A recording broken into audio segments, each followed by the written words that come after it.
Hello dear students, स्वागत है आप सभी का आपके अपने इस ब्यूटीफुल से चैनल में। तो आज अपन पढ़ेंगे रे ऑप्टिक्स का लेक्चर नंबर 27। और बच्चों आज अपन इसमें पढ़ने वाले हैं एक इम्पोर्टेंट टॉपिक, थ्योरेटिकल पार्ट ही है प्रिज्म का, dispersion of light through a prism. देखिए मैं लिख देता हूँ हेडिंग, आप रेडी रहिए। डिस्पर्जन ऑफ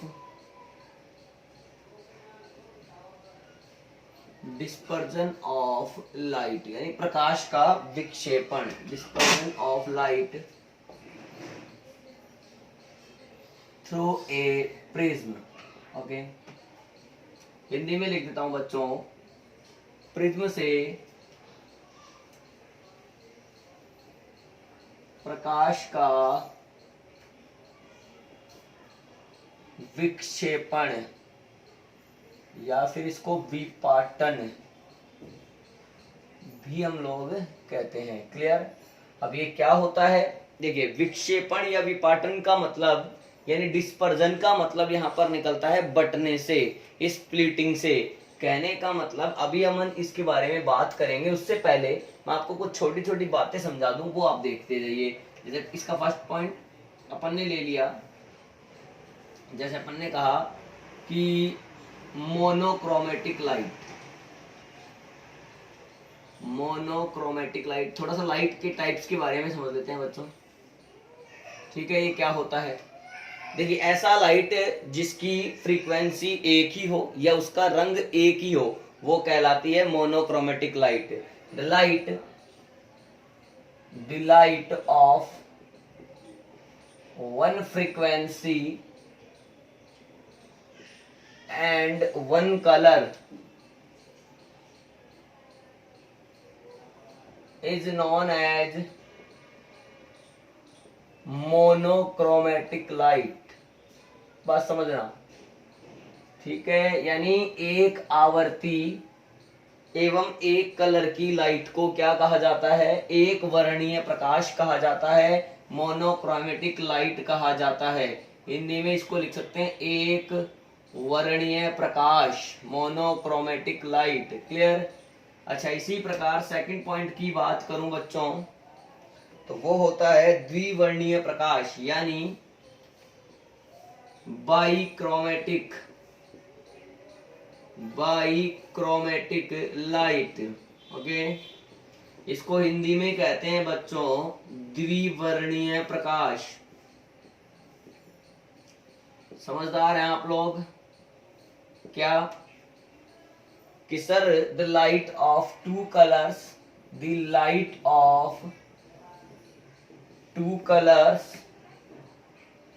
और two frequencies and two colours, ऐसे लिख लें,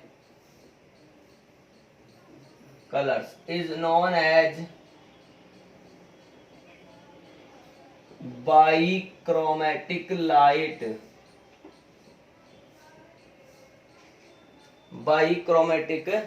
यानी ऐसा प्रकाश जिसमें दो आवर्तियां या दो आवर्ती एवं दो रंगों के प्रकाश को क्या कहते हैं? बाइक्रोमेटिक लाइट कहते हैं, द्विवर्णीय प्रकाश कहते हैं। अब आप कहेंगे सर एक वर्णीय, द्विवर्णीय, फिर त्रिवर्णीय भी होना चाहिए। बेटा त्रिवर्णीय नहीं, अब दो रंगों एवं दो आवर्तियों से अधिक आवर्तियों एवं रंगों वाले प्रकाश को कहा जाता है बहुवर्णीय प्रकाश। यानी 3 वाला हो, 4 वाला हो, 5 वाला हो, 2 से ऊपर जाते उसको नाम दे दिया जाएगा बहुवर्णीय। इंग्लिश में बोलेंगे पॉलीक्रोमेटिक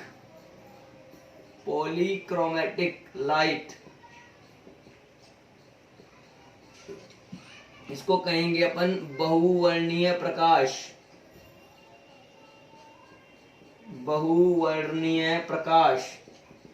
क्लियर? उसके जस्ट बाद में आ गया जाइए बच्चों, इसको क्या कहेंगे? द लाइट ऑफ, डेफिनेशन की बात करें, the light of more than two frequency and two colour is known as polychromatic light। ठीक बच्चों, दो से अधिक आवर्ती एवं दो से अधिक कलर वाली लाइट को क्या कहा जाता है? बहुवर्णीय प्रकाश कहा जाता है। फोर्थ पॉइंट समझिए, व्हाइट लाइट, सबसे इंपॉर्टेंट पार्ट यही समझना है हम लोगों को। जो ऑर्डिनरी लाइट होती है वो व्हाइट ही होती है, जो सनलाइट होती है वो व्हाइट ही मानते हैं अपन, तो व्हाइट लाइट, इसको कहेंगे श्वेत प्रकाश। देखिए अब जो व्हाइट लाइट होती है, जो सन से लाइट आती है बच्चों, उसकी जो आवृत्ति होती है उसमें अनंत आवर्ती और अनंत रंग हो सकते हैं। तो अपन ये कह सकते हैं कि अनंत आवर्तियों और अनंत रंगों के प्रकाश को the light of infinite frequencies and infinite colors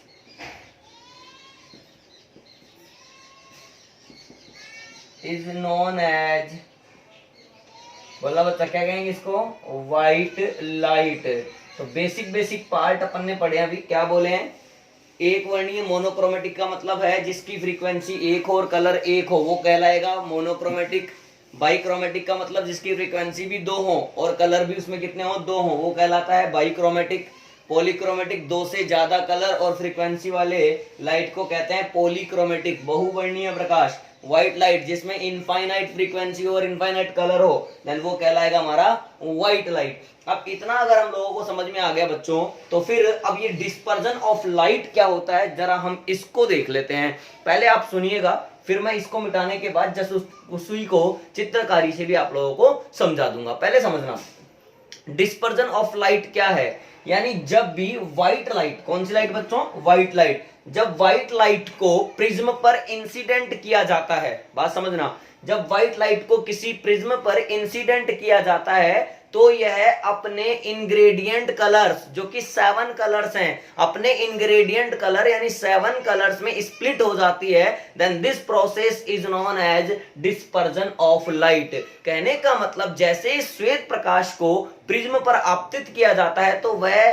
अपने संघटक रंगों यानी 7 रंगों में विभाजित हो जाती है। इस प्रक्रिया को कहा जाता है प्रिज्म से प्रकाश का विक्षेपण। आप पहले इसको नोट करें, फिर मैं उसके बारे में भी बात करूंगा और डेफिनेशन भी दूंगा और बाकी चीजें भी समझाऊंगा। पहले इसको नोट करें फटाफट।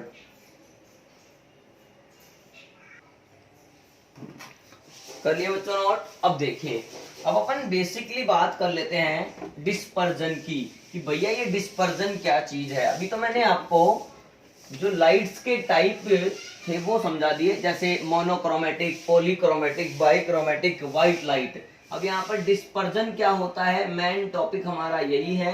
तो सबसे पहले हम डिस्पर्जन की ही बात करते हैं। आइए, अब डिस्पर्जन क्या मैंने बताया, जब भी व्हाइट लाइट किसी प्रिज्म पर इंसिडेंट होती है तो वो अपने 7 रंगों में विभाजित हो जाती है। This phenomena, this process is called dispersion of light. पहले मैं इसकी डेफिनेशन लिख देता हूं बच्चों। When white light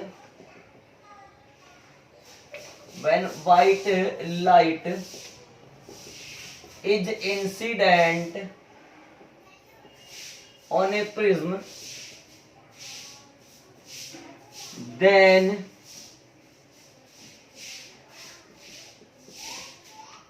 it splits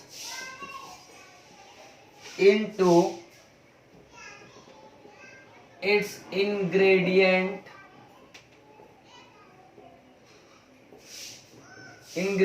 colours, bracket में लिख देते हैं 7 कलर्स, विबग्योर जो होता है बच्चों। Then it split into its ingredient colours यानी 7 कलर। तो यहां पर लगा दीजिए comma. This process is called dispersion of light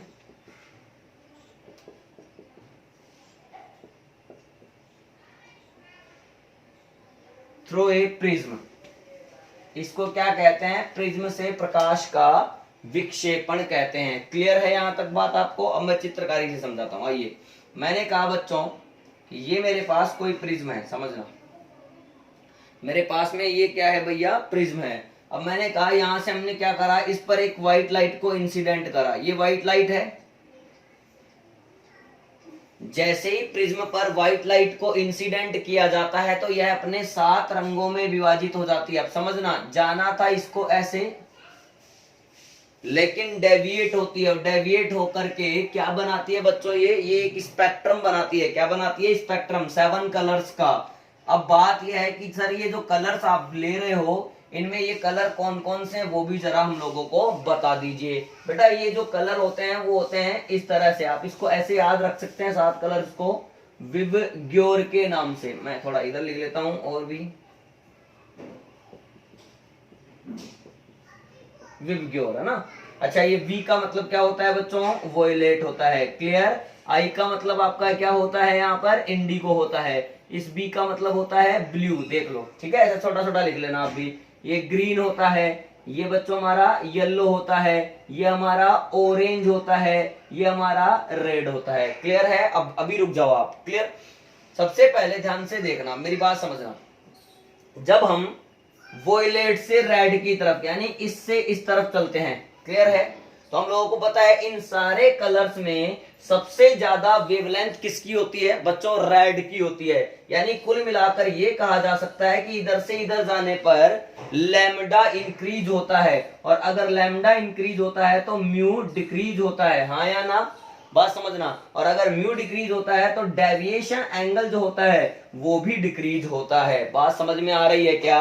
क्यों सर? क्योंकि हम जानते हैं, वी नो दैट, हम यहां लिख सकते हैं बच्चों, वी नो दैट डेल बराबर म्यू माइनस 1 इंटू ए, यही फॉर्मूला था हमारा। अब ध्यान से देखें, अगर प्रिज्म फिक्स हो तो ए जो होगा प्रिज्म एंगल वो भी फिक्स होगा। बात समझ रहे हो? अब म्यू पर डिपेंड करेगा क्या? Deviation angle. अब रेड कलर पर पहुंचे तो म्यू की वैल्यू आई मिनिमम। अब अगर रेड कलर के लिए म्यू मिनिमम होता है तो डेल जो होगा वो भी क्या होगा बच्चों? मिनिमम होगा। यानी अगर जाना था इसको ऐसे और घूम गई ऐसे, तो जो सबसे पहली लाइट मिलेगी वो रेड लाइट मिलेगी, बिकॉज ये डेविएशन सबसे कम होगा, डेल आर। हाँ या ना?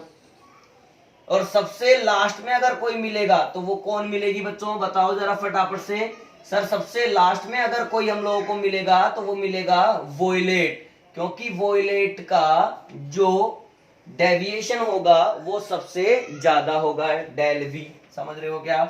इस लाइट को कह देंगे वोयलेट। हमने मान लिया कि यही हमारी लास्ट वाली लाइट है। अच्छा, जिसका एवरेज डेविएशन आता है दैट कलर इज येलो, यानी येलो कलर एक ऐसा कलर है जिसका एवरेज डेविएशन हम लोगों को मिलता है, यानी del V plus del R by 2 is equal to कहा जा सकता है डेल वाई। तो हमने इसको बीच में रख लिया, ये हो गया हमारा येलो, इसका एवरेज डेविएशन आता है, तो यहां से यहां तक का जो डेविएशन है वो कह देंगे डेल वाई। बात समझ में आ रही है क्या? लेकिन आप डायग्राम से भी देख पा रहे हैं कि यहाँ पर डेल वी जो है बच्चों वो सबसे ज्यादा है और डेल आर जो है वो सबसे कम है। तो कुल मिलाकर के अगर आपको विक्षेपण की परिभाषा देनी है तो आप क्या कहेंगे? जब श्वेत प्रकाश को किसी प्रिज्म पर आपतित किया जाता है तो वह अपने 7 रंगों में विभाजित हो जाता है। इस प्रक्रिया को ही प्रकाश का या श्वेत प्रकाश का विक्षेपण कहा जाता है, जो कि मैंने यहाँ इंग्लिश में भी नोट कर रखा है और डायग्राम से भी आपको समझा दिया है। फटाफट से आप इसको नोट करें, फिर हम लोग आगे बढ़ते हैं बच्चों।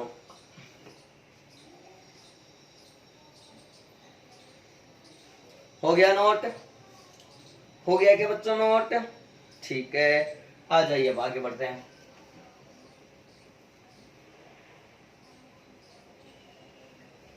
नेक्स्ट हेडिंग लगाइए, कोज ऑफ डिस्पर्जन, कि भैया ये विक्षेपण का यानी डिस्पर्जन का कारण क्या है वो भी हम लोग समझना चाहते हैं। आइए मेरी बात समझना।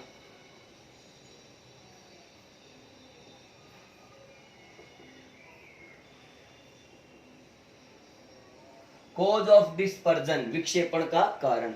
बच्चों हम जानते हैं, हमें पता है कि वैक्यूम की बात करें तो वैक्यूम में जो वेलोसिटी ऑफ लाइट होता है वो कांस्टेंट रह सकता है, लेकिन मीडियम में जाने के बाद में हम यही कहते हैं कि जो वेलोसिटी ऑफ लाइट है, जो स्पीड ऑफ लाइट है, वो किस पे डिपेंड करता है? वेवलेंथ पर डिपेंड करता है। क्लियर है? अच्छा, और हमें पता है कि अलग अलग मीडियम के लिए रिफ्रैक्टिव इंडेक्स की वैल्यूज भी अलग अलग आती हैं, इस वजह से डेविएशन एंगल भी अलग अलग हो जाता है, क्योंकि वेवलेंथ भी यहां पर अलग अलग होती है। पहले मैं एक लाइन यहां पर लिख देता हूं, आप देखना, इन वैक्यूम या इन एयर, सीधी सी बात है, ऐसे लिख लो, speed of light remains constant but in a medium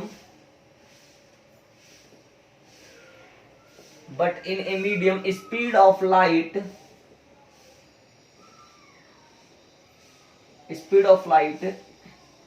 is directly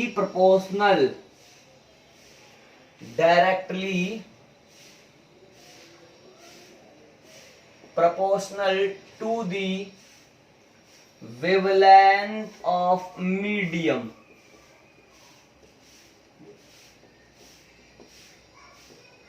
ठीक है, रिफ्रैक्टिव यहां लिख देते हैं एक लाइन छोड़ के, रिफ्रैक्टिव इंडेक्स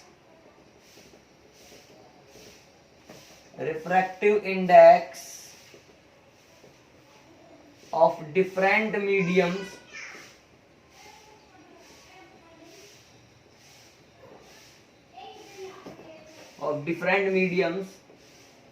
are different.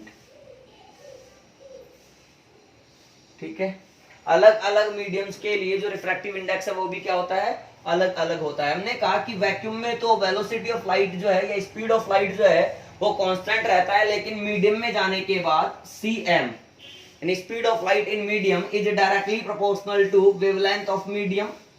और हम लोग जानते हैं बच्चों, जो लैम्डा होता है वो म्यू के इनवर्सली प्रोपोर्शनल होता है, यानी cm is directly proportional to lambda m is inversely proportional to mu m। जो भी अभी अपन ने कलर्स की बात की थी, अगर मैं दोबारा से बात करूं बच्चों, तो हम लोगों को ये अच्छे से पता है, मैंने आपको बता दिया ये चीज कि जब इधर से इधर जाते हैं तो लैम्डा बढ़ता है, अब लैम्डा बढ़ता है तो म्यू कम होता है, म्यू कम होता है तो डेल भी आपका कम हो जाता है। यहां तक हम लोगों को क्लियर है? अब देखना ये डेविएशन क्यों होता है, यही कारण हम लोग ढूंढना चाहते हैं, और वास्तव में हम प्रूव करना चाहते हैं कि वॉयलेट जो कलर होता है उसका डेविएशन एंगल काफी ज्यादा आता है, यानी मैक्सिमम आता है, और रेड कलर का डेविएशन एंगल जो है वो मिनिमम आता है। आपने देखा था बच्चों, ये प्रिज्म था, प्रिज्म पर जैसे ही व्हाइट लाइट इंसिडेंट हुई तो सबसे ज्यादा डेविएशन जो था वो किसका था? वॉयलेट कलर का, और सबसे कम जो डेविएशन था वो किसका था? रेड कलर का। तो यही बात हम लोग प्रूव करना चाहते हैं कि वॉयलेट कलर का डेविएशन जो है वो रेड कलर से क्या है बच्चों? ज्यादा है। बात समझ में आ रही है? तो देखिए, आइए अपन सोल्व करते हैं इस चीज को।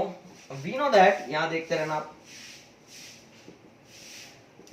Del is equal to mu minus 1 into A, इसको इक्वेशन नंबर 1 दे करके हमने छोड़ दिया है। क्लियर है?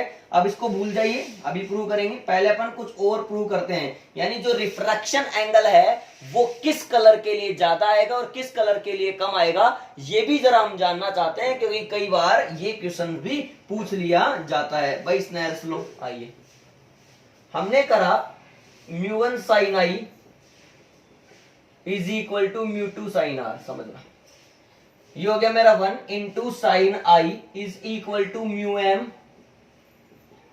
Into sine R. अब बच्चों ध्यान से देखें, तो साइन आई एक बार व्हाइट लाइट को इंसिडेंट कर दिया किसी एक फिक्स्ड इंसिडेंस एंगल पर, then we can say that this value will be constant.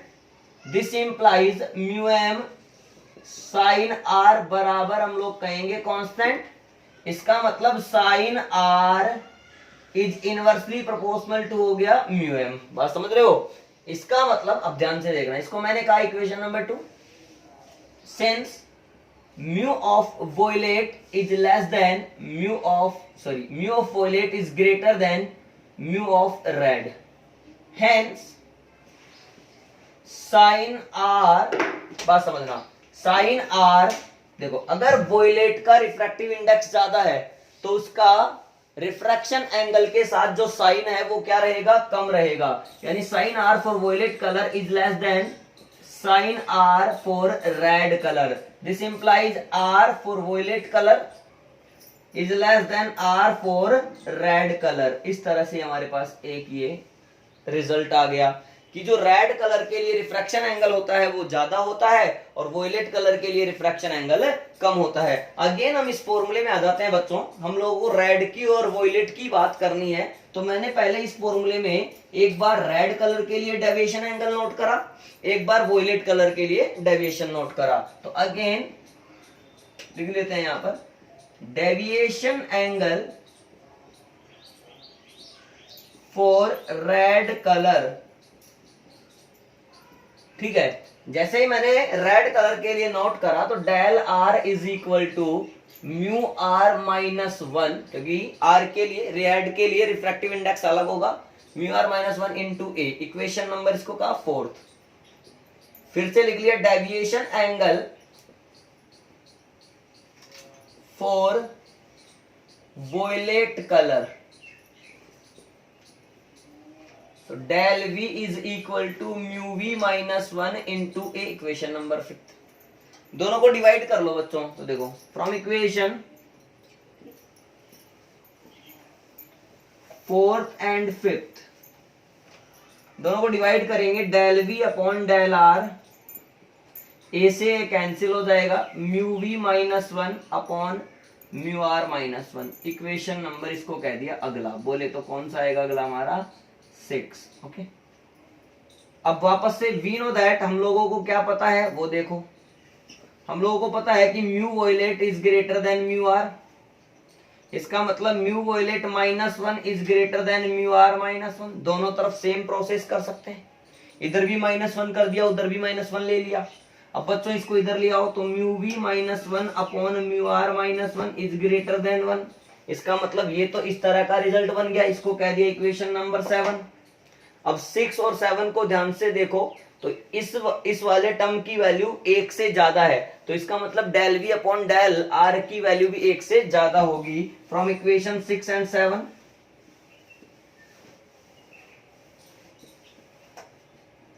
क्या कहेंगे, del V upon del R is greater than 1। This implies del V is greater than del R, hence proved. यानी यहां से भी पता चलता है मेरे प्यारे बच्चों कि जो वोयलेट कलर है उसके लिए डेविएशन एंगल की वैल्यू ज्यादा होती है और रेड कलर के लिए डेविएशन एंगल की वैल्यू काफी कम आती है, बोले तो मिनिमम आती है। क्लियर है? फटाफट से इसको नोट करें आप पोज करके। कर लिया बच्चों नोट? अब देखो हमारे पास रिजल्ट आया del V greater than del R. तो इससे एक बात और आप लोग यहाँ पर नोट कर सकते हैं, क्या, जो अपन ने स्पेक्ट्रम कहा था विबग्योर 7 रंगों का, यानी जो 7 कलर का स्पेक्ट्रम हमारे पास में आया है, उसमें अगर अपन डेविएशन एंगल सबका ही लिखना चाह रहे हैं बच्चों तो सबसे ज्यादा वोयलेट का रहेगा विबग्योर में, है ना। तो फिर उसके बाद इंडिगो का रहेगा, फिर ब्लू का रहेगा, फिर किसका रहेगा बच्चों, ग्रीन का रहेगा, फिर येलो का आ गया, फिर किसका आ जाएगा, ऑरेंज का आ जाएगा, फिर किसका आ जाएगा, रेड का आ जाएगा। गिन लो चाहे 7 हुए कि नहीं, हो गए 7। इस तरह से ये डेविएशन एंगल का भी हमारे पास में रिजल्ट आ गया। क्लियरली ऐसे लिख करके आप ये भी नोट कर सकते हैं। तो ये था कॉज ऑफ डिस्पर्जन। क्लियर बच्चों? अब देखिए, अब नेक्स्ट टॉपिक हमारा जो आता है वो है एंगुलर डिस्पर्जन। अब ये एंगुलर डिस्पर्जन क्या चीज है इसके बारे में भी जानते हैं। इसको बच्चों हिंदी में कहते हैं कोणीय विक्षेपण। ठीक है, कोणीय विक्षेपण, एंगुलर डिस्पर्जन। अब एंगुलर डिस्पर्जन क्या होता है, जो वोयलेट और रेड कलर होते हैं उनके डेविएशन एंगल का डिफरेंस जो होता है वो कहलाता है एंगुलर डिस्पर्जन। यानी इसको अगर मैं थीटा से डिनोट करूं तो थीटा जो होता है वो वोयलेट कलर के डेविएशन एंगल बोले तो डेल वी और रेड कलर के डेविएशन एंगल बोले तो डेल आर के डिफरेंस के इक्वल होता है। Then we can say that theta is equal to del V minus del R. अगर इसकी डेफिनेशन नोट करना चाहें तो क्या कर सकते हैं, the difference between deviation angles of violet and red color is called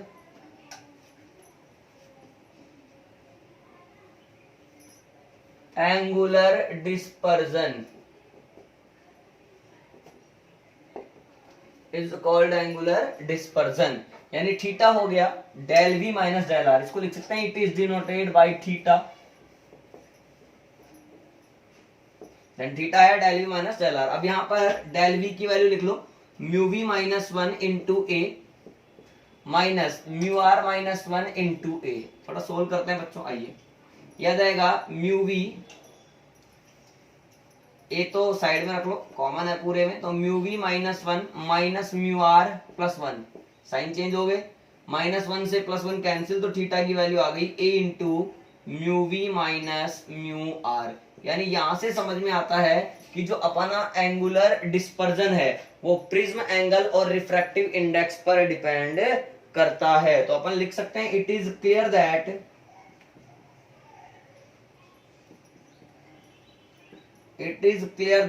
angular dispersion depends upon the prism angle and nature of material of prism, बोले तो refractive index.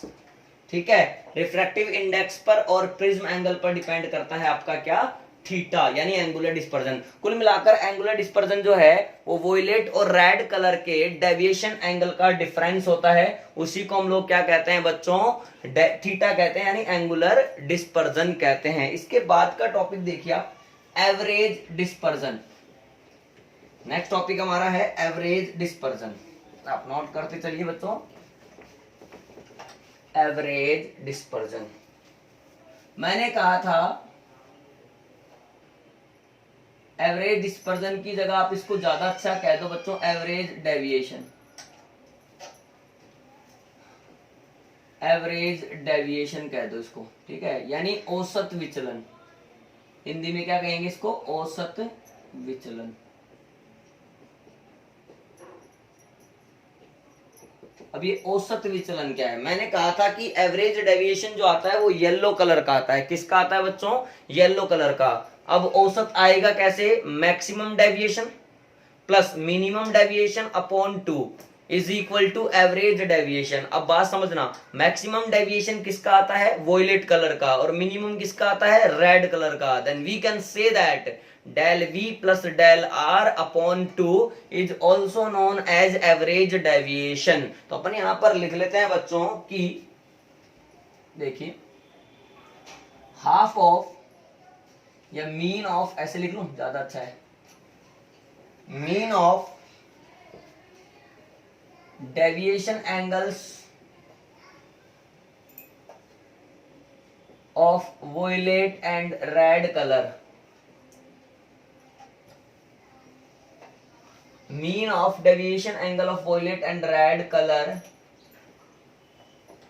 is called average deviation। average deviation, it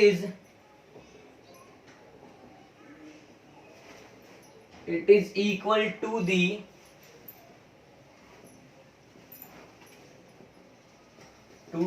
deviation of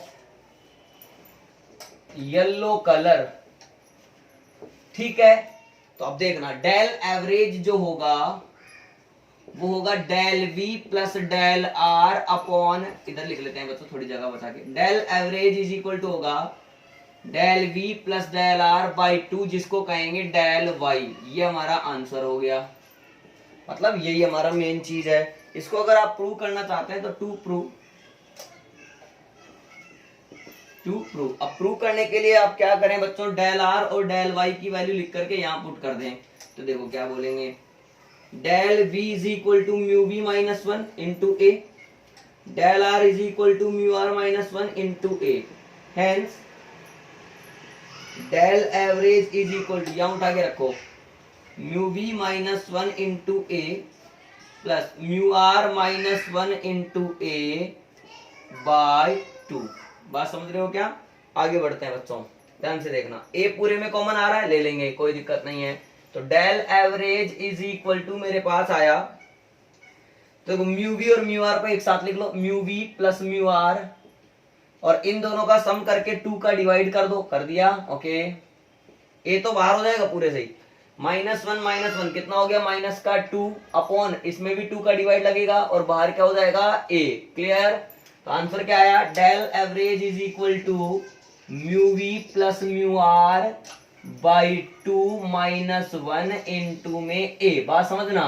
अब ये क्या आ रहा है, violet और red colour के refractive index के सम का हाफ, यानी ये एक तरह से mean of refractive index of, बोलिए, वोयलेट एंड रेड कलर आ रहा है, and it is also known as refractive index of violet colour, यानी yellow colour, mu yellow minus 1 into A, क्योंकि ये भी एवरेज जो है रिफ्रैक्टिव इंडेक्स हो जाएगा। तो एवरेज किसके लिए यूज करा जाएगा बच्चों, येलो कलर के लिए। तो डेल एवरेज मेरे पास आ गया म्यू वाई माइनस 1 इंटू ए, जिसको मैं क्या कह सकता हूं, डेल वाई कह सकता हूं। हैंस प्रूव्ड इति सिद्धम। क्लियर है बच्चों? इस तरह से आप ये भी नोट कर सकते हैं। आया समझ में? अब एक और टॉपिक है बच्चों इसमें छोटा सा, पहले आप इसको नोट करें, फिर मैं एक टॉपिक और कर रहा हूं।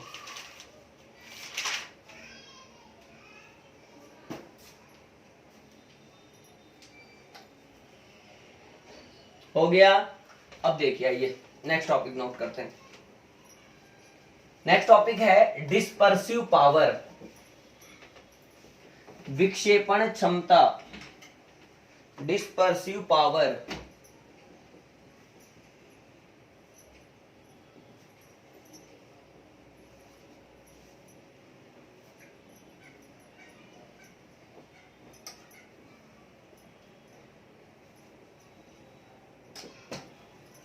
डिस्पर्सिव पावर, विक्षेपण क्षमता। अब ये क्या होगा, द रेशियो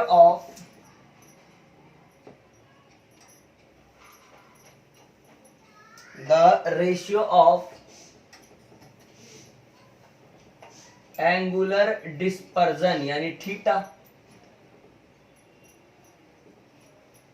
एंड, ठीक है, average deviation,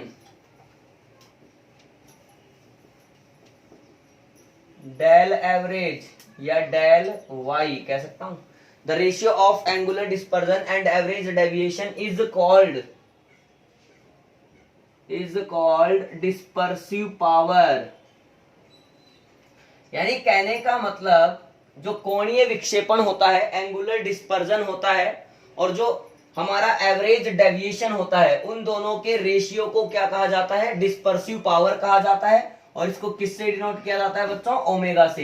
it is denoted by omega. इसको किससे डिनोट करते हैं, ओमेगा से। Hence omega is equal to, we can say that theta upon del average. बच्चों इसको डेल वाई भी कहा जा सकता है। अच्छा काम करते हैं, थीटा की वैल्यू रख लेते हैं यहाँ पर अपन, क्या होती थी, del V minus del R upon del, sorry यहाँ पर ऐसा होगा, थीटा अपॉन डेल वाई है ना, अपॉन डेल वाई। तो ओमेगा कितना आ जाएगा, डेल वी की वैल्यू रखो mu V minus 1 into A minus mu R minus 1 into A upon mu Y minus 1 into A. अब ए ऊपर और नीचे दोनों साइड से कट जाएगा, क्या बचेगा, omega is equal to mu V minus 1 minus mu R plus का 1 upon mu Y minus 1, minus 1 से प्लस 1 कैंसिल आउट, ओमेगा की वैल्यू आ गई mu V minus mu R upon mu Y minus 1। इस तरह से ये भी आंसर आ जाएगा। यानी आप लोगों को अगर लाइन ध्यान है कि भाई डिस्पर्सिव पावर होता क्या है, थीटा और डेल वाई का रेशियो होता है, तो फिर कुछ नहीं है, थीटा और डेल वाई की वैल्यू पुट करनी है और सीधा आप किस पर पहुंच जाएंगे बच्चों, मेन जो रिजल्ट है, मेन जो आंसर है, आप उस पर पहुंच जाएंगे। फटाफट नोट करें, फिर आगे चलते हैं बच्चों। हो गया बच्चों नोट। तो देखिए आज का लास्ट टॉपिक जो है वो है हमारा स्कैटरिंग ऑफ लाइट। इसके बाद अपन कुछ न्यूमेरिकल भी देखेंगे इसी वीडियो में। पहले अपन एक टॉपिक और कवर करते हैं, स्कैटरिंग ऑफ लाइट। ठीक है, स्कैटरिंग ऑफ लाइट। अब स्कैटरिंग ऑफ लाइट को अगर मैं हिंदी में कहूं तो क्या कहूंगा? प्रकाश का प्रकीर्णन,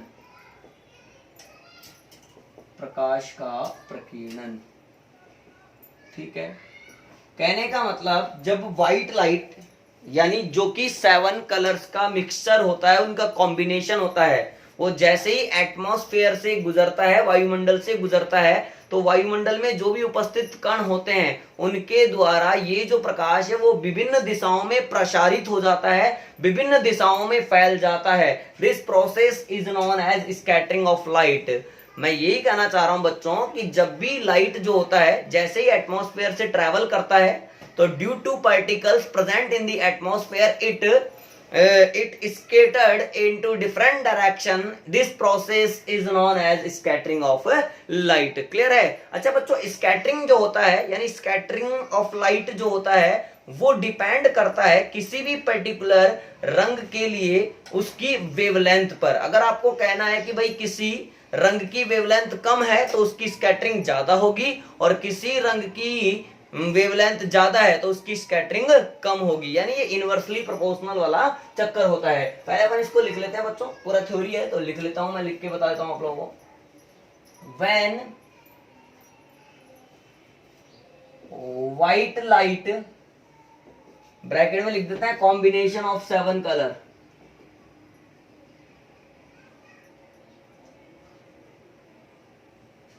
या ये ना लिखे तो भी चलने दो। When white light passes through the atmosphere,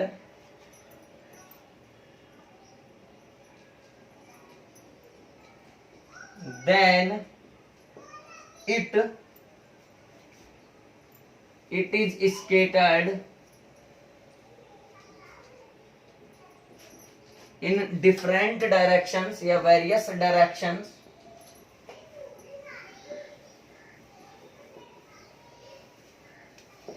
This process is, या ऐसे भी लिख लो, various direction due to particles of atmosphere.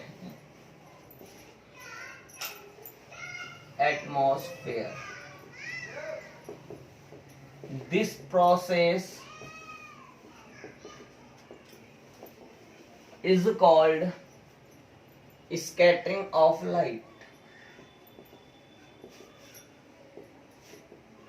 Scattering of light. Clear है? अच्छा एक लाइन और मैंने बताई कि जो स्कैटरिंग ऑफ लाइट होता है वो डिपेंड करता है, स्कैटरिंग ऑफ लाइट जैसे लिख लो, for a light of given colour, किसी दिए गए कलर की लाइट के लिए स्कैटरिंग ऑफ लाइट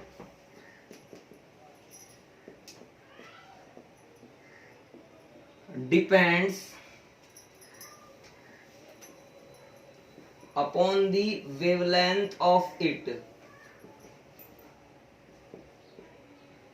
ठीक है, अब किस तरह से डिपेंड करता है? लैम्डा अगर ज्यादा होगा तो बच्चों स्कैटरिंग कम होगी, या इंटेंसिटी ऑफ स्कैटर्ड लाइट जो है वो कम होगी, स्कैटरिंग कम होगी।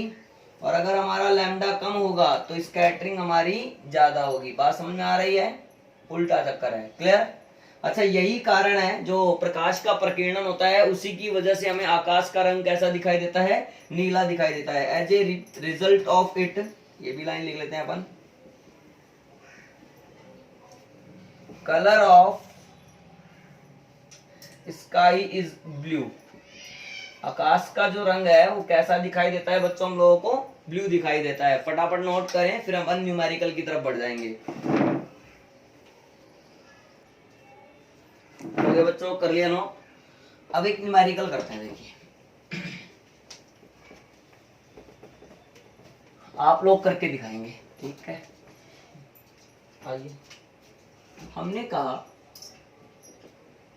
ए पॉइंट सोर्स, समझना क्वेश्चन कॉन्सेप्चुअल क्वेश्चन है, a point source of white light,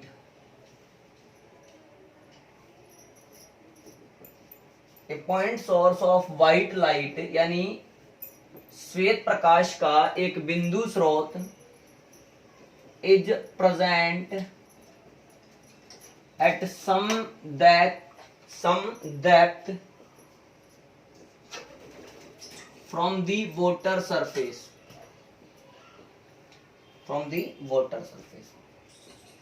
मैंने क्या कहा कि व्हाइट लाइट का एक बिंदु स्रोत जो है वो वाटर सरफेस से कुछ गहराई पर उपस्थित है। अकॉर्डिंग टू ऑब्जर्वेशन यानी प्रेक्षण के अनुसार, according to observation green light यानी हरे रंग का जो प्रकाश है, green light emerges parallel to the water surface. शाबाश, यानी रिफ्रैक्शन एंगल कितना बना लिया इसने, 90 डिग्री। यहीं से पिक्चर बन जानी चाहिए, यानी यहां पर इंसिडेंस एंगल की वैल्यू किसके बराबर हो गई, क्रिटिकल एंगल के बराबर। Emerges parallel to the water surface, okay. Then which colours यानी कौन से colours will emerge in air, तो कौन से कलर वायु में निर्गत होंगे। आइए समझते हैं बच्चों। हमें कह रहा है कि भैया जो वाटर सरफेस है, ये वाटर सरफेस बना लेते हैं,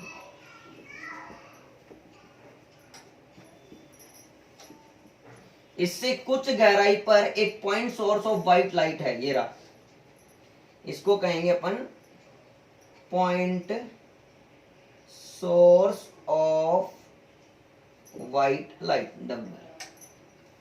बोला है लाइट यहां पर इंसिडेंट हुई वाटर सरफेस पर, मैंने यहां एक नॉर्मल खींच डाला। बोला है कि ग्रीन लाइट जो होती है वो parallel to the water surface चली जाती है, अगर ये वाटर है तो। ये कौन सी लाइट चली गई बच्चों मेरे, ग्रीन लाइट चली गई। यानी कहने का मतलब कि यहां पर जो इंसिडेंस एंगल है वो critical angle of green colour के बराबर होगा। अब मैं ध्यान से देखो तो हम जा कहां रहे हैं बच्चों, डेंसर मीडियम से, ये डेंसर ही है वाटर जो है, एयर में जा रहे हैं, तो डेंसर मीडियम से किस में जा रहे हैं अपन, रेयर मीडियम में जा रहे हैं। और जब भी डेंसर से रेयर में जाते हैं तो लाइट जो होती है जो नॉर्मल से दूर हटती है।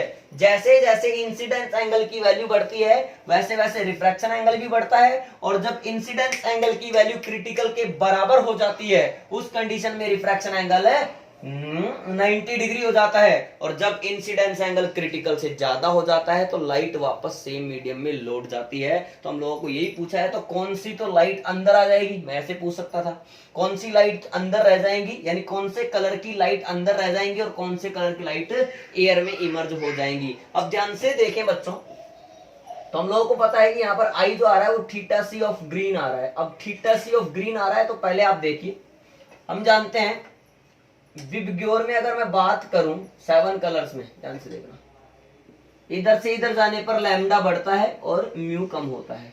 म्यू कम होगा तो इनका थीटा बढ़ जाएगा, यानी थीटा सी बढ़ जाएगा, हाँ या ना। Then we can say that theta C, अब यहां ग्रीन तक तो भूल जाओ, रेड ऑरेंज और येलो है, तो रेड ऑरेंज और येलो जो है वो बड़े होंगे किससे, थीटा सी ऑफ वोयलेट, इंडिगो और ब्लू से। क्लियर। इसका मतलब ये हुआ कि सर यहां पर critical angle for red, orange और येलो कलर जो होगा वो बड़ा होगा किससे, क्रिटिकल एंगल फॉर वोयलेट, इंडिगो और ब्लू से। यानी कहने का मतलब VIB, वोयलेट, इंडिगो और ब्लू को तो सेम मीडियम में पहुंचने के लिए ज्यादा जोर नहीं लगाना पड़ेगा, यानी इनको ज्यादा जोर लगाना पड़ेगा। यानी कहने का मतलब ये हुआ कि अगर बाहर कोई निकलेगा बच्चों तो रेड, ऑरेंज और येलो लाइट बाहर आ जाएंगी, बाकी जो है ये रेड, ऑरेंज और येलो लाइट बाहर आ जाएगी। यानी इनके लिए जो क्रिटिकल एंगल होगा वो क्या होगा, ज्यादा होगा किसकी तुलना में बच्चों, वोयलेट इंडिगो और ब्लू की तुलना में। यानी ये हमारे पास वोयलेट इंडिगो, एक ही लाइन बना देते हैं, वोयलेट इंडिगो और ब्लू जो है वो अंदर आ जाएंगी और रेड ऑरेंज येलो जो है वो बाहर निकल जाएंगी। यानी एयर में कौन से कलर इमर्ज होंगे, रेड ऑरेंज और येलो कलर ही इमर्ज होंगे। आप यहां से भी देख सकते हैं जिसका म्यू कम होगा उसका क्रिटिकल एंगल ज्यादा होगा, और इन सभी कलर्स के लिए म्यू कम होता है तो इनका क्रिटिकल एंगल ज्यादा होगा, इसलिए ये बाहर निकल जाएंगी, और इनका क्रिटिकल एंगल कम होगा तो ये कहां पे आ जाएंगी बच्चों, अंदर की तरफ आ जाएंगी। क्लियर है क्या, फटाफट से आप इसको भी नोट करें। ठीक है बच्चों, तो आज के लिए इतना ही काफी है इस वीडियो में। आई होप आज आपको सारे कॉन्सेप्ट अच्छे से समझ में आए होंगे, क्योंकि सारे सिंपल टॉपिक्स थे। न्यूमेरिकल भी आपने अच्छे से समझ लिया होगा। फिर भी कोई डाउट रह जाता है तो आप कमेंट सेक्शन में कमेंट करें। वीडियो पसंद आई तो आप इसको लाइक करें, शेयर करें और चैनल को सब्सक्राइब करें। All the best.